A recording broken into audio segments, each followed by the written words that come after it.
علیکم ورحمۃ اللہ وبرکاتہ۔ Device of Kashmir with Murtaza Bukhari, آج کے پروگرام میں ہم پاکستان تحریک انصاف کے حوالے سے بات کریں گے۔ آزاد کشمیر کے اندر پاکستان تحریک انصاف کا وجود کب اور کیسے ممکن ہوا، اور تحریک انصاف کا اس وقت آزاد کشمیر کے اندر جو صورتحال ہے وہ کیا ہے، کس پوزیشن پہ کھڑی ہے، اور آنے والے انتخابات میں منشور دستور اور وہ کون سی اہم چیزیں ہیں کہ جن کو تحریک انصاف فوکس کیے ہوئے ہیں، اور اس حوالے سے نوجوانوں کے حوالے سے جو ان کا منشور ہے اور نوجوانوں کو وہ آگے بڑھانے کے حوالے سے ان کے پاس کون سے وہ لاہے عمل ہے کہ جس کے اوپر وہ اس وقت عمل پیرا ہے۔ آج کے پروگرام میں ہمارے نہایت ہی اہم مہمان قاضی اسرائیل صاحب، جو کہ ڈپٹی جنرل سیکرٹری ہے تحریک انصاف آزاد کشمیر کے، انہوں نے ہمیں وقت دیا ہے۔ آج کے پروگرام میں انشاءاللہ ان سے گفتگو ہوگی اور تحریک انصاف کے حوالے سے سوالات اور جوابات ہوں گے۔ قاضی صاحب بہت شکریہ، آپ نے ہمیں وقت دیا، آپ کا ہم شکریہ بھی ادا کرتے ہیں۔ یقیناً نوجوانوں نے جب بھی آپ کو کہیں پر بھی آواز دی تو آپ موجود رہے، تو ہماری دعا ہے کہ اللہ تبارک و تعالیٰ آپ کے لیے جو ہے استقامت کا معاملہ کریں۔ السلام علیکم بخاری صاحب، آپ کا بہت شکریہ اور کہ آپ نے مجھے یہ موقع دیا کہ میں اپنی بات تمام لوگوں تک اور نوجوانوں تک رکھ سکوں۔ تو میری گزارش یہ ہے کہ جب بھی کسی نوجوانوں نے مجھے بلایا میں حاضر ہوں انشاءاللہ، اور ابھی بھی جب بھی یہ موقع دیں گے تو انشاءاللہ وہاں پہ بھی ہم حاضر ہوتے ہیں۔ بہت شکریہ قاضی صاحب۔ اچھا قاضی صاحب، پہلا سوال یہ ہے کہ ہم یہ جاننا چاہتے ہیں، نوجوان آپ سے یہ جاننا چاہتے ہیں کہ مسلم کانفرنس کی آزاد کشمیر کے اندر پیپلز پارٹی موجود تھی، اسی طریقے سے دیگر جماعتیں جس میں جماعت اسلامی بھی موجود ہے اور بہت سارے آپشنس ہے، تو آپ نے ان تمام پارٹیوں کو نظر انداز کیا اور آپ نے پاکستان آزاد کشمیر کے اندر تحریک انصاف کی بنیاد رکھی۔ ایسی کیا وجوہات ہیں کہ جس کی وجہ سے آپ نے اس کا انتخاب کیا، اور یہ انفرادیت جو تحریک انصاف کی ہے دوسری جماعتوں پر وہ کون سی اس طرح کی انفرادیت ہے، وہ ذرا ہمارے سامنے آپ رکھیں تاکہ نوجوان اس بات کو اپنے ذہن میں بٹھا کر اپنے فیوچر اور مستقبل کا فیصلہ آسانی سے کر سکیں۔ جی گل سر۔ بہت شکریہ جناب۔ سب سے پہلے تو میں یہ گزارش کروں کہ میں چونکہ میں طالب علمی کے زمانے سے اسلامی جمعیت طلبہ سے وابستہ رہا ہوں، اور کافی 10 سال تک میں اسلامی جمعیت طلبہ کے پلیٹ فارم سے جو طلبہ پالیٹکس میں انوالو رہا ہوں، اور اس کے بعد میں نے عملی سیاست میں تو باقاعدہ جو ہے وہ پاکستان تحریک انصاف کو جوائن کیا ہے، اور اس میں راجہ مصدق خان صاحب کو اس وقت آزاد کشمیر کا خان صاحب نے چیف آرگنائزر بنایا تھا، جو پہلے پریزیڈنٹ تھے برطانیہ کے۔ تو اس کے بعد میں ان کے ساتھ ڈپٹی چیف آرگنائزر رہا ہوں پورے آزاد کشمیر کا، اور پھر ہم نے گراس روٹ لیول پہ اس کو منظم کیا اس وقت بھی، اور دوبارہ ابھی ری آرگنائز ہو رہی ہے پارٹی اور نئے آئین کے تحت بن رہی ہے، اور اس کو چیف آرگنائزر سیف اللہ خان نائب صاحب ابھی پورے پاکستان میں اور آزاد کشمیر میں اور گلگت بلتستان میں آرگنائز کر رہے ہیں۔ تو ہم اسی سطح پہ کام کر رہے ہیں جہاں جہاں ہمیں ذمہ داریاں لگائی ہوئی ہیں۔ تو اس لیے پاکستان تحریک انصاف کو جو جوائن کیا ہے وہ ہم نے خان صاحب کے منشور اور پروگرام پہ جو جوائن کیا ہے، انصاف، انسانیت اور خودداری کا جو سلوگن ہے اس پہ جوائن کیا ہے کہ میرٹ پہ جب ہم چیزوں کو لے کے آئیں گے، انصاف پہ چیزوں کو لے کے آئیں گے تو یہ معاشرہ بہتری کی طرف بڑھے گا۔ اور خان صاحب کی ڈیووشن اور خان صاحب کا جو مسلسل جدوجہد ہے اور ان کی شخصیت ہے، ان سے ہماری کافی ملاقاتیں بھی رہی ہیں۔ تو خان صاحب کی اس ڈیووشن اور خان صاحب کی اس شخصیت کو دیکھ کے کہ جو مسلسل ان کی جدوجہد ہے، تو آج آپ دیکھ رہے ہیں کہ الحمدللہ خان صاحب جو ہے وزیر اعظم پاکستان ہے، اور وہ تمام پاکستان کے محکموں کی اصلاحات کی کوشش کر رہے ہیں، اور انشاءاللہ یہ کوشش میں وہ ضرور کامیاب ہوں گے، اور ہم آزاد کشمیر میں بھی اسی جدوجہد کو آگے بڑھا رہے ہیں، اور انشاءاللہ امید ہے کہ ہم اس جدوجہد میں کامیاب ہو جائیں۔ اچھا قاضی صاحب، آزاد کشمیر کے اندر جو دیگر پارٹیاں بھی اس وقت موجود ہیں، اور اس وقت اگر ہم بات کریں کہ حکومتی جو پالیسی ہے کشمیر کے اندر وہ اس طرح کی لگتی ہے کہ اپوزیشن کا نام و نشان نہیں ہے کہیں پہ، یعنی جتنے بھی مسائل ہوئے ہیں اس پہ کوئی کشمیر کی سطح پہ کوئی آواز اس طرح کی نہیں اٹھی، اور انہیں محسوس ان کو سوالات کا جواب نہیں دینا پڑا، کوئی اس طرح کی چیزیں ہمیں نظر نہیں آ رہی ہے، چاہے وہ مقبوضہ کشمیر کے اندر کرفیو لگے یا کشمیر کے اندرونی مسائل کے اوپر ابھی جو لاک ڈاؤن کی کیفیات ہے، کورونا وائرس کی جو کیفیات ہے، اس کے اوپر ان کی ناقص حکمت عملی ہے جس سے آپ بخوبی واقف ہیں، اس کے اوپر اپوزیشن کی طرف سے ہمیں کوئی اس طرح کا رول نظر نہیں آیا۔ ایسے میں ہم یہ جاننا چاہیں گے کہ تحریک انصاف کا وجود اس وقت ایسے حالات میں کیا ہے، وہ کہاں پر کھڑی ہے؟ جی غالب صاحب۔ اس میں یہ کہوں گا کہ آپ کی بات اس وقت تو بجائے کہ اس طریقے سے اپوزیشن وہ ریلیاں، وہ جلسے جلوس اور وہ مظاہرے تو نہیں کر پا رہی، لیکن مسلسل جو میڈیا کے اندر ہے اور عوامی اویئرنیس کے حوالے سے تو مسلسل ہم لوگ اپنے کردار ادا کر رہے ہیں، کیونکہ آزاد کشمیر گورنمنٹ جو ہے وہ جان بوجھ کر ایسے اقدامات کر رہی ہے جو وفاقی حکومت کے اگینسٹ ہو۔ یعنی کہ ابھی آزاد کشمیر میں وہ صورتحال الحمدللہ بالکل بھی نہیں ہے کورونا کے حوالے سے، لیکن انہوں نے لاک ڈاؤن ایسے کیا ہوا ہے کہ جیسے جو ہے وہ وہان کے بعد جو دوسرا بڑا مرکز وہ شاید مظفر آباد یا میرپور یا راولہ کوٹلی ہے۔ تو یہ اس طرح کی جو ان کی حکمت عملی ہے وہ بالکل ایسی ہے کہ جو عوام دشمن بھی ہے اور ناسمجھی کی بھی ہے، کیونکہ بنیادی طور پر وہ کسی مشاورت اور ایسے لوگ ان کے ساتھ ہیں کہ جن کی اپنی کوئی سوجھ بوجھ ہی نہیں ہے، تو ان کو یہ تو نہیں پتا کہ یہ ایک وبائی بیماری ہے اور یہ لگاتار آگے بڑھتی رہے گی اور یہ حفاظتی اقدامات اور ایس او پیز کے ساتھ ہمیں آگے بڑھنا ہوگا اور لگاتار چلنا ہوگا اور تمام چیزوں کو کھولنا ہوگا، کیونکہ ایس او پیز کے ساتھ کھولنا ہوگا، احتیاطی تدابیر کے ساتھ کھلے رکھنا ہوگا۔ اگر ہم نے ان چیزوں کو بند کیا تو ایک ہفتہ بند ہوگا تو دوسرے ہفتے کیا ہوگا، دوسرے 2 ہفتے بند ہوا تو 4 ہفتوں کے بعد کیا ہوگا، اب 4 ہفتے اور 6 ہفتے اور 3 مہینے گزر گئے، تو اس کے بعد اب آپ ٹرانسپورٹ کا حال دیکھیں، لوگوں کی جو ڈیلی ویجز کے لوگ ہیں ان کا حال دیکھیں، پھر آپ کاروباری لوگوں کا اور دکانداروں کا حال دیکھیں، تو ان کے پاس تو کوئی سوجھ بوجھ ہے ہی نہیں، کیونکہ وہ بنیادی طور پر اس عقل اور شعور سے نابلد قسم کے لوگوں کے ہاتھ یہ آ گیا ہے حکومتی نظام، تو انہوں نے تو پورا بیڑا ہی چٹ کیا ہوا ہے۔ تو آپ کی بات سے میں اتفاق کرتا ہوں کہ اپوزیشن کو بھرپور قسم کا رول ان کے خلاف ابھی ادا کرنا چاہیے۔ ہم تو اپنے حصے کا کوشش کر رہے ہیں اور میڈیا پہ بھی کر رہے ہیں اور عوام بھی کر رہے ہیں، عوام میں بھی کر رہے ہیں۔ جو ابھی آپ نے دیکھا ہوگا کہ میں نے لگاتار کمپین کی ہوئی ہے اور اس دوران بھی ہم نے یہی بات بتا رہے ہیں لوگوں کو کہ بھائی میں نے ابھی تمام تاجروں سے بھی میٹنگ کی، تاجر نمائندوں سے بھی میٹنگ کی تھی، ٹرانسپورٹ کے بندوں سے بھی میری بات ہوئی ہے، تو سب بڑے پریشان ہیں اور ان کو میں نے کہا ہے کہ بھائی آپ لوگ بھی جا کے ملیں اور اس وزیر اعظم صاحب کو اور ان کی کیبنٹ کو بتائیں کہ یہ کوئی طریقہ نہیں ہے جو آپ اختیار کر رہے ہیں۔ ایس او پیز کے ساتھ تمام چیزوں کو، ٹرانسپورٹ کو بھی کھلا رکھیں، دکانوں کو بھی کھلا رکھیں اور تمام دیگر جو کاروبار زندگی ہے اس کو چلنے دیں۔ جی غالب صاحب۔ اچھا غالب صاحب چلیں اس پہ تو مزید انشاءاللہ بات ہو گئی، جہاں پر بڑی بات یہ آتی ہے کہ حکومت کی طرف سے کوئی پالیسیز اس طرح کی نہیں رہی۔ فار ایگزامپل آپ نے دکانیں بند کروا دی یا باقی معاملات بند کروا دی، الٹرنیٹ کیا دیا آپ نے غریبوں کو، دیہڑی دار جو مزدور طبقہ ہے ان کے لیے کیا آپ نے چیزیں دی ہیں، جبکہ آپ کے پاس بجٹ بھی تھا، ساری چیزیں موجود تھیں، اس کے باوجود وہ چیزیں اس طریقے سے نہ ہو سکی ہے۔ لیکن ایسے میں وہی ہوا کہ ہم اب امید یہ لگائے ہوئے تھے کہ اپوزیشن کی طرف سے یہ سوال آئے گا پراپر طریقے سے، اور جو صحافی طبقہ ہے اخبارات کے ذریعے بھی یہ چیز آئے گی، لیکن بدقسمتی سے ایک بات کہنی پڑتی ہے کہ اس پہ کوئی بات نہ ہو سکے۔ یہاں تو کورونا وبا نے ایسا ہمیں دبوچ لیا ہے کہ ہم اس طرف جا ہی نہیں رہے، ہم اس پہ بات ہی نہیں کر رہے ہیں۔ باقی انشاءاللہ اس پہ امید یہی ہے کہ آپ سے کہ آپ اپنے اس حلقہ احباب میں رہتے ہوئے اس حوالے سے ایک مضبوط موقف بھی دیں گے، اور یہ جو موجودہ حکومت کا جو رویہ ہے اس رویے میں کہیں نہ کہیں آپ کے ذریعے بہتری بھی آ سکتی ہے۔ اچھا قاضی صاحب اگلا سوال یہ ہے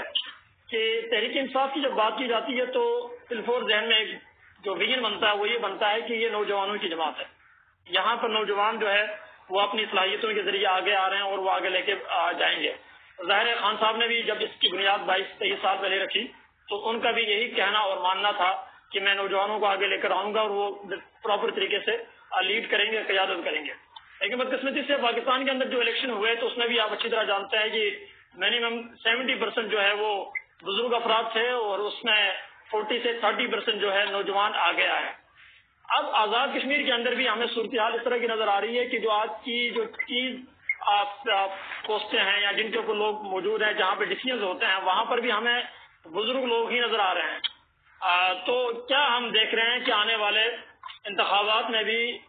کتنا فیصد جو ہے وہ آپ نوجوانوں کو دے رہے ہوں گے، اور اسی طرح اگر آپ کے حلقے کی بات کی جائے تو وہاں پر بھی ہمیں یہی سینیریو نظر آ رہا ہے کہ جنہوں نے معذرت کے ساتھ یہ سوال آپ سے اگرچہ نہیں بھی کرنا چاہیے کہ جنہوں نے 15 سال 10 سال کا انہیں وقت ملا اس وقت میں بھی کوئی بہتر وہ ڈلیور نہیں کر پائے، لیکن ابھی وہ ایک نئے نظام کے ساتھ اس طریقے سے آنا چاہ رہے ہیں. تو ایسے میں یہ سمجھ رہا ہوں کہ قاضی اسرائیل صاحب کا کیا پیغام ہے، وہ کس ویژن کے اوپر ہے. فار ایگزامپل اگر آپ کو ٹکٹ نہیں بھی ملتا تو کیا موقف آپ کا ہوگا، کیونکہ اکثریت میں نوجوان آپ کو دیکھنا چاہ رہے ہیں، اپنے حلقے میں آپ موجود ہوں اور باقاعدہ امیدوار کی حیثیت سے آپ آ گئے ہیں. جی غالب صاحب. اس میں بخاری صاحب آپ کو بڑی امپورٹنٹ بات بتاتا چلوں کہ ہمارے یہاں پاکستان تحریک انصاف، میں نے جو پہلے شروع میں بات کی کہ وہ منظم ہو رہی ہے، تو وہ ہمارے جو چیف آرگنائزر ہیں ابھی سیف اللہ خان نیازی صاحب، تو وہ ایک بڑے نوجوان متحرک رہنما ہیں، اور ان کی قیادت میں خان صاحب نے ان کو یہ ذمہ داری دی ہے. وہ پورے پاکستان میں اور آزاد کشمیر میں اس کو منظم کر رہے ہیں اور آزاد نئے آئین کے تحت ہے.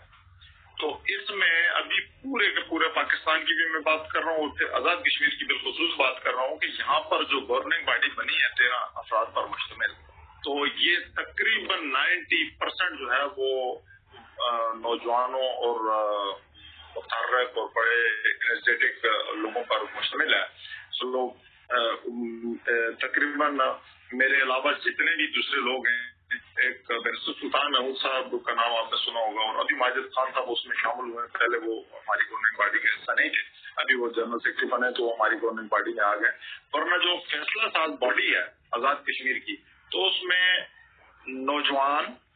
پڑھے لکھے اور زبردست اسکلڈ قسم کے لوگوں کو یہ جگہ ملی ہے. اور یہی چیز جو ہے وہ ہم نے جب تنظیم سازیاں آزاد کشمیر میں ابھی کی ہیں، میں پورے پاکستان کی بھی بات کر رہا ہوں لیکن ابھی میں بالخصوص آزاد کشمیر کی بات کر رہا ہوں، کہ یہ سیاسی تاریخ میں آپ نوجوانوں کے لیے میں یہ بتاتا چلوں کہ خان صاحب کے ویژن اور پروگرام کے مطابق اس سیاسی تاریخ میں کسی بھی پارٹی کے لیے یہ بالکل نئی بات ہے کہ ہمارے سارے کے سارے جو آزاد کشمیر کے 10 اضلاع ہیں ان میں جو تنظیمیں بنی ہیں وہ ساری تقریباً 80%، 75 سے 80% نوجوانوں پر مشتمل ہیں. آپ 10 اضلاع کے 10 جنرل سیکرٹری اٹھا کے دیکھیں گے اور تقریباً 8 یا 7 اضلاع کے صدور دیکھیں گے اور پھر نیچے تنظیم دیکھیں گے تو آپ کو نظر آئے گا کہ یہ 35 سال سے کم عمر لوگوں پر مشتمل ہے. اور یہ تاریخ میں پہلی دفعہ میں نے آپ کو بتایا کہ 10 جنرل سیکرٹری سارے 35 سال سے نیچے کے لوگ ہیں اور باقی صدور بھی جو ہے وہ تقریباً 7-8 یہ 35 سال اور 40 سال کے آس پاس کے لوگ ہیں. تو اب جو پوری تنظیمیں بن رہی ہیں وہ اسی گراس روٹ لیول تک اسی پیٹرن پر بن رہی ہیں اور انشاءاللہ سب لوگوں کو، نوجوانوں کو ہم نے آگے لے کے آئے ہیں اور وہ یہ خان صاحب کی یہی ہدایات ہیں اور چیف آرگنائزر پاکستان کی بھی یہی ہدایات ہیں. تو اس کے مطابق یہ تنظیمیں بن رہی ہیں. اور اس کا آپ نے جو فرمایا کہ پاکستان میں لوگ کچھ ایسے، تو اس پاکستان میں تجربہ ہمارا ناکام ہو گیا تھا کہ الیکٹیبل کا تجربہ خان صاحب نے کہا کہ بالکل فیل ہو گیا تھا، کیونکہ ہم نے تقریباً 87 کے قریب الیکٹیبل کو ٹکٹ دیے تھے پنجاب میں اور ان میں سے 72 ہار گئے. تو اس وجہ سے آج ہماری حکومت کو بڑی مشکلات کا سامنا ہے اور وہ یہ الیکٹیبل کی وجہ سے ہے. تو اس لیے آزاد کشمیر یا جی پی میں ایسا کوئی تجربہ نہیں ہونے والا، کیونکہ ہم نے جو گورننگ باڈی ہے، جو فیصلہ ساز ادارہ ہے ہمارا آزاد کشمیر کا، جس کے پاس سارے اختیارات ہیں، جو ہر طرح کا نوٹیفکیشن صرف گورننگ باڈی نکال سکتی ہے، تو وہ آزاد کشمیر کی گورننگ باڈی میں بھی نوجوان اور متحرک اور عمران خان کے نظریے پر چلنے والے لوگ ہیں. جبکہ ہمارے پاس آلریڈی جو ہے وہ تنظیم میں کوئی 20-22 وزیر، سابق وزرائے کرام اور مشیران جو ہے وہ موجود تھے لیکن ان کو اس سسٹم سے باہر رکھا گیا.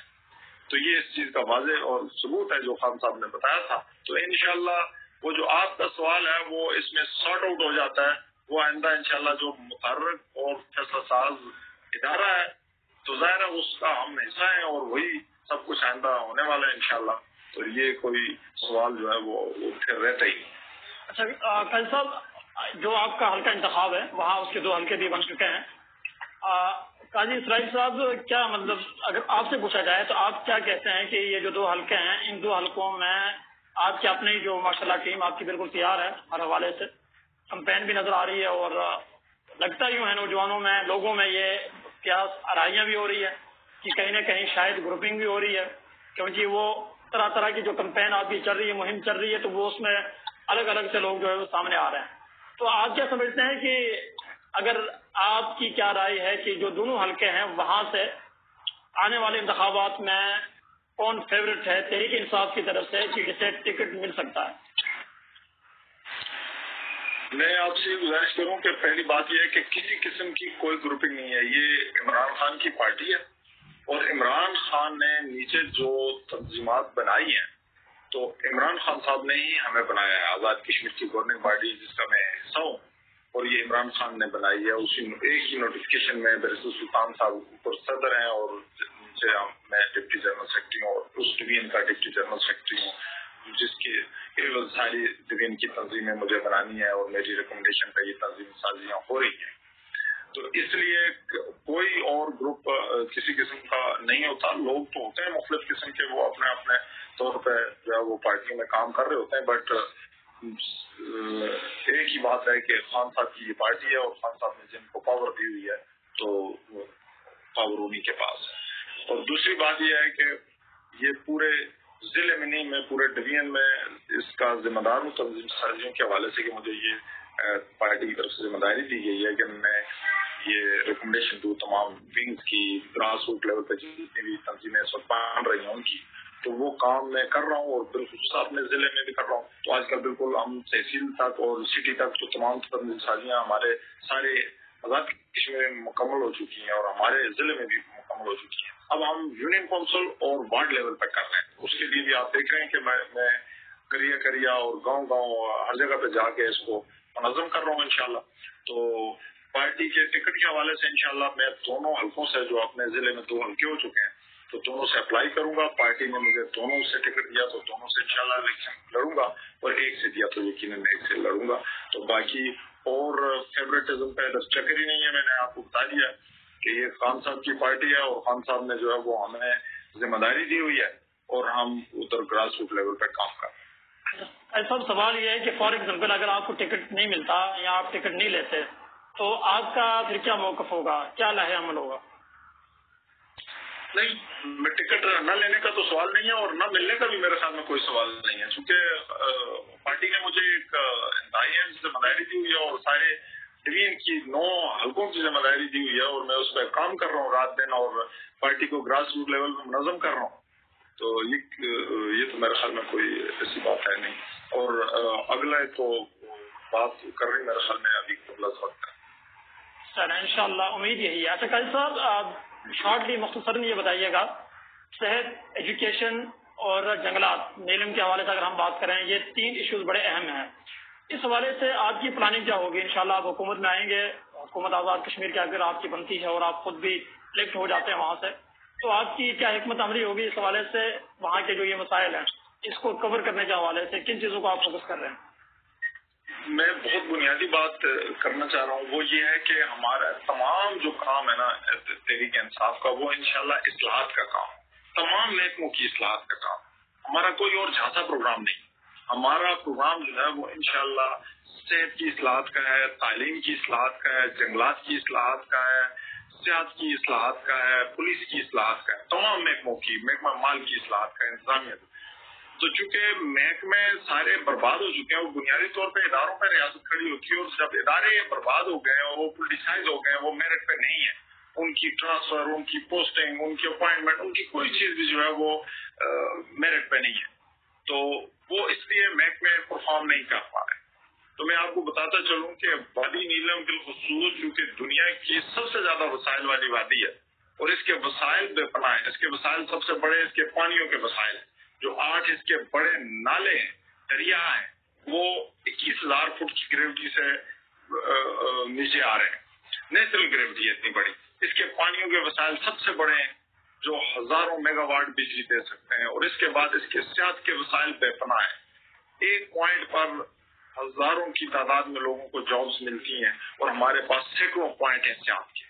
پھر تاریخی ایسے مقامات ہیں جیسے شاردا جیسی یونیورسٹی اور شاردا جیسی تاریخی جگہ، اور بالخصوص کشن گھاٹی، یہ کشن گنگا کی وادی ہے، اور پھر اس میں اتنی بڑی سیاحت کے تاریخی مقامات ہیں،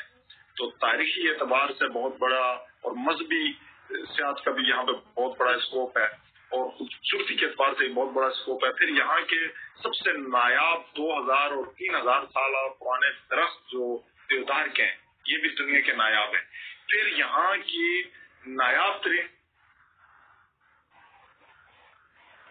اچھا تو بنیادی طور پر ہمارے یہاں جو ہے وہ بے شمار قسم کی ایسی چیزیں موجود ہیں جو بالکل نایاب ہیں. جیسے میں نے بتایا کہ 2000 سال پرانے درخت،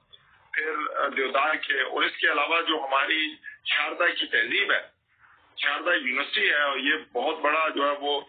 ہندوؤں کی مقدس جگہ ہے، کشن گھاٹی ہے. تو یہ ساری وہ چیزیں، اور پھر بہترین دنیا کا سب سے کمال کا روبی جو ہے وہ ہمارے یہاں پایا جاتا ہے. بے شمار قسم کی 3000 قسم کی نایاب جڑی بوٹیاں ہیں. پھر وائلڈ لائف میں کمال کی ہمارے پاس جو ہے وہ مست ڈیر سے لے کے مرغ زریں تک یہ ساری زبردست قسم کی اشیاء ہیں جو صرف نیلم ویلی میں پائی جاتی ہیں. تو بہرحال ہمیں ماحولیات پہ کام کی ضرورت ہے، ہمیں جنگلات پہ کام کی ضرورت ہے، ہمیں سیاحت پہ کام کی ضرورت ہے. تو یہ انشاءاللہ اس سب چیزوں میں ہم اصلاحات لے کے آئیں گے، اور یہاں پر بے پناہ مواقع جو ہیں وہ جابس کے ہیں. سیاحت میں کتنے بڑے مواقع ہیں، بڑی پوٹینشیل ہے ہمارے یہاں سیاحت کی، اور ہزاروں کی جابس ہیں. صرف تھوڑا سا انفراسٹرکچر پہ ہمیں دھیان دینے کی ضرورت ہے. تو بہرحال ہمارے پاس جہاں سا پروگرام نہیں ہے، انشاءاللہ پورے کا پورا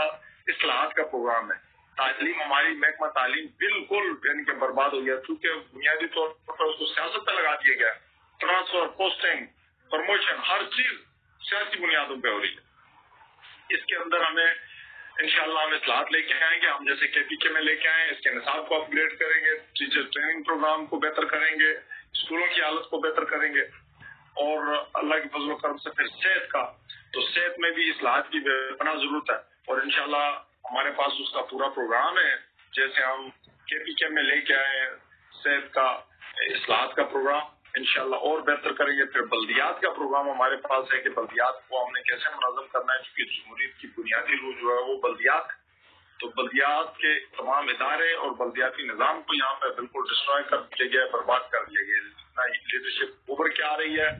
نہ لوگوں کے مسائل گراس روٹ لیول پہ حل ہو رہے ہیں. ایک ممبر اسمبلی جو ہے اس کا کام قانون سازی ہے، اس کو الجھا دیا گیا ٹوٹے نلکے اور راستے اور پل اور پول کی سیاست میں.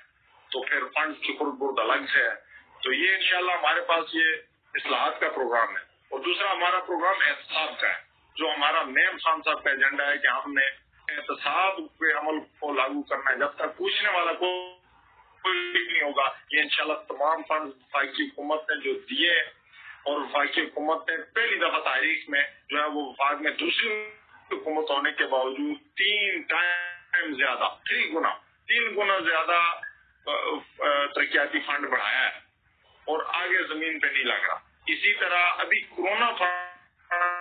آپ دیکھ لیں کہ 1.5 ارب روپیہ وفاقی حکومت نے دیا ہے صرف حکومت آزاد کشمیر کو، جس کو انہوں نے کہا کہ 47 کروڑ روپے ہم نے خرچ کر دیے. کہاں کر دیے اس کا کوئی پتہ نہیں. اور دوسری بات یہ کہ 36 ارب روپے وفاقی حکومت نے جو ہے وہ ابھی دیا ہے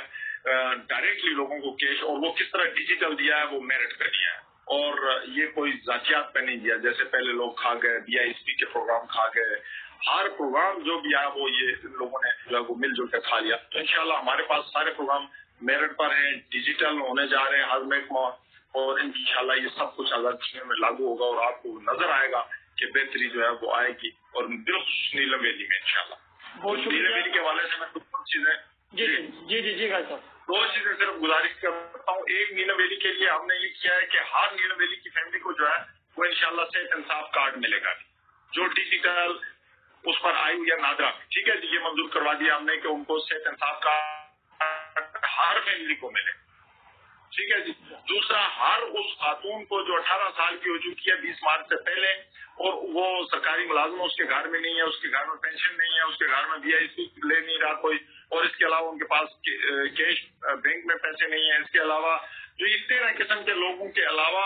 ان کو نہیں ملیں گے جو پہلے سے بینیفیشری ہیں مختلف چیزوں کے. تو اس کے علاوہ تمام خواتین جو 18 سال کی ہو چکی ہیں ان کے لیے ہم نے احساس پروگرام سے ان کو ماہانہ کفالت پروگرام جو ہے وہ کیش پیسے ملیں گے انشاءاللہ. یہ وادی نیلم کے لیے LOC پر لوگوں کے لیے وفاقی حکومت نے کیا ہے. اور جو احساس پروگرام ہے اس کے اندر میں 134 پروگرام ہے انشاءاللہ، وہ کسی مرتبہ پھر آپ کو بتائیں گے. یہ سارے پروگرام ہم نیلم ویلی میں بھی لانچ کر رہے ہیں انشاءاللہ، اور ان کا فائدہ گراس روٹ لیول پر لوگوں کو انشاءاللہ ہونے جا رہا ہے. تو انشاءاللہ یہ